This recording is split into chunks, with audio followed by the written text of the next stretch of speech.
हरियाणा का चुनाव कांग्रेस मनी मन जीत ही चुका था। जश्न मनाने के लिए कांग्रेस के युवराज अपनी बहन सहित विदेश के दौरे पर भी जा चुके थे। कांग्रेसी नेतृत्व आश्वस्त था कि उनके युवराज राहुल गांधी जी द्वारा की गई टिप्पणी कि नरेंद्र मोदी जी की लोक चाहना तथा जनता का उनके ऊपर का विश्वास अभी भूतकाल बन चुका है और वो उसको सत्य मानने लगे थे। किंतु हरियाणा की जनता ने कांग्रेस द्वारा नरेंद्र मोदी जी तथा भारतीय जनता पार्टी के विरुद्ध सतत चलाए जा रहे फेक नैरेटिव का फुग्गा फोड़ दिया और भाजपा को तीसरी बार विजयी बनाया, और वो भी पिछले दोनों चुनावों से ज़्यादा मत देकर। और उसी के विषय में कांग्रेस चिंतन मनन करती रहती है। इस हार का ठिकरा किसके सर पर फोड़ा जाए? ईवीएम, चुनाव आयोग, इन सब के ऊपर दोषारोपण का सत्र चल ही रहा था। तभी कांग्रेस समर्थक रहे वरिष्ठ पत्रकार अशोक वानखेड़े का एक सटीक बयान आया। उन्होंने कहा कि कांग्रेस की हार की वजह उनके नेताओं की अय्याशी है। उन्होंने खुलकर महामंत्री केसी वेणुगोपाल पर निशाना साधा और कहा कि महामंत्री वेणुगोपाल जी ने अपनी स्त्री मित्रों में टिकटों का बंटवारा किया है। बल्लभीपुर विधानसभा में श्रीमती पराग शर्मा को टिकट दिया गया और पूर्व विधायक शारदा राठौड़ का टिकट काटा गया। शारदा राठौड़ दूसरे स्थान पर रही और श्रीमती पराग शर्मा चौथे स्थान पर रही। इस परिस्थिति पर अशोक वानखेड़े ने आईना दिखाया तो कांग्रेस की प्रवक्ता सुप्रिया श्रीनेत क्रोध से आग बबूला हो गई और उन्होंने अशोक वानखेड़े पर का गुस्सा भाजपा तथा राष्ट्रीय स्वयंसेवक संघ पर उतारा। सुप्रिया श्रीनेत ने कहा कि भाजपा तथा राष्ट्रीय स्वयंसेवक संघ में महिलाओं का स्थान दोयम सेकेंडरी है, क्योंकि बिना सत्य और तथ्य जाने असत्य वाणी बोलते रहना, फेक नैरेटिव बनाते रहना, यह आपके और आपके नेतागण की फितरत है। मेरा सुप्रिया श्रीनेत जी से एक सवाल है, क्या आपने कभी राष्ट्र सेविका समिति का नाम सुना है? क्या आप उनके कार्यों के विषय में कुछ जानती भी है?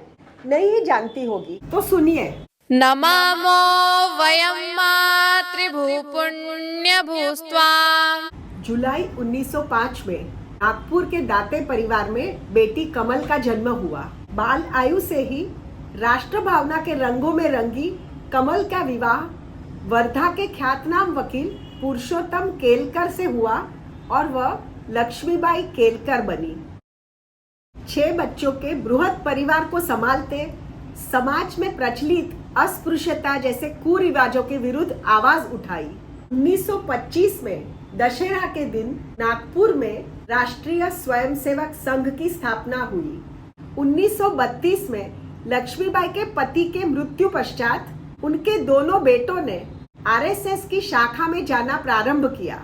शाखा में जाने से शारीरिक तथा मानसिक अनुशासन की शिक्षा से उनके चरित्र तथा व्यवहार में आए अभूतपूर्व बदलाव की वो साक्षी बनी। लक्ष्मीबाई ने आरएसएस की कार्य पद्धति का सूक्ष्म निरीक्षण किया। व्यक्तिगत संपर्क, आपसी स्नेह, आत्मीय बंधन एवं स्वैच्छिक आत्मसंयम तथा राष्ट्र सर्वोपरि भाव से देश तथा संस्कृति प्रति समर्पण की भावना से लक्ष्मीबाई प्रभावित हुई।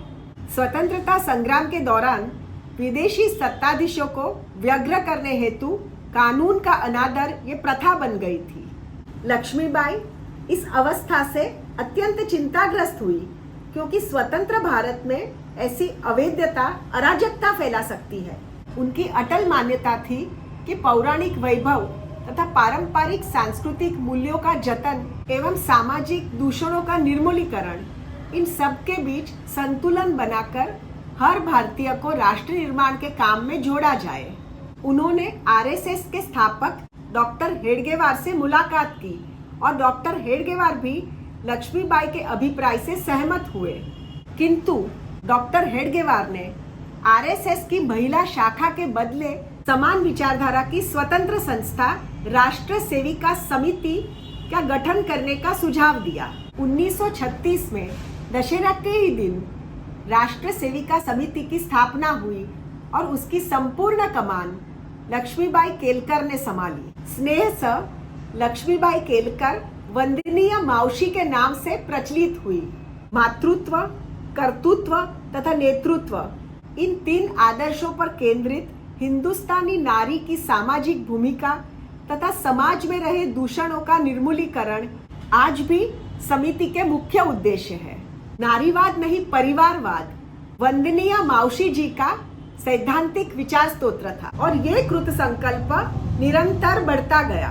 तत्कालीन भारत में 2000 से अधिक समिति की शाखाएं तथा 475 से अधिक सेवा कार्य कार्यरत है। धर्म, जाति, नस्ल या संप्रदाय ऐसा कोई भी भेदभाव ना करते हुए समिति सेवा प्रदान करती है। और सुप्रिया जी, आप और आपके सहयोगी बार बार आरएसएस के स्वतंत्रता संग्राम में योगदान के बारे में प्रश्न उठाते हैं और सत्य जाने बगैर ही आक्षेप लगाते हैं। तो सुनिए, 1947 में एक लंबी काल यात्री का अंत होने वाला था। स्वतंत्रता का सूर्योदय कुछ ही दिन दूर था, पर यह सूर्योदय एक हृदय विदारक सत्य भी उजागर करने वाला था। प्रिय मातृभूमि हिस्सों में बंटने वाली थी और ये हकीकत हर भारतीय के मन में पीड़ा दे रही थी। जेठी देवांगी नामक राष्ट्र सेविका समिति की सेविका ने सिंध से मावशी जी को फोन किया और उनसे मातृभूमि की रज छोड़ते वक्त भावनात्मक मदद की इच्छा दर्शाई। देश के विभाजन की अत्यंत नाजुक पल में साथ देने मावशी अपने सहयोगी वेणुताई के संग कराची जाने के लिए निकली। 13 अगस्त को मुंबई से कराची जाने वाली फ्लाइट में उन दोनों के अलावा कोई भी महिला यात्री नहीं थी। बाकी के सहप्रवासी पाकिस्तान स्थलांतर कर रहे मुस्लिम थे।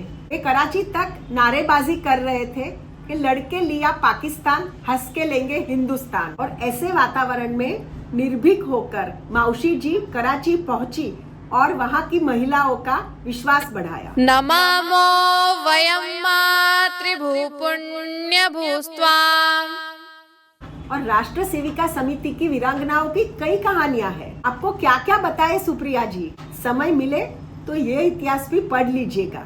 आरएसएस में महिलाओं का क्या सम्मान है ये आपको पता चल जाएगा। और सुप्रिया जी, कांग्रेस में महिला नेतृत्व का क्या सम्मान है यह भली भांति जानते हो। बल्बीपुर की पूर्व विधायक शारदा राठौड़ का बयान है कि कांग्रेस में टिकट चमड़ी और दमड़ी से ही मिलती है और ऐसी बातों का अर्थ तो आपको पता ही होगा। मीनाक्षी नटराजन को टंचमाल आप ही की पार्टी के एक वरिष्ठ नेता ने कहा था। प्रियंका चतुर्वेदी की कांग्रेस छोड़ने की वजह उनके साथ कांग्रेसी नेता तथा कार्यकर्ताओं का अभद्र व्यवहार था। ये तो नेशनल न्यूज में था।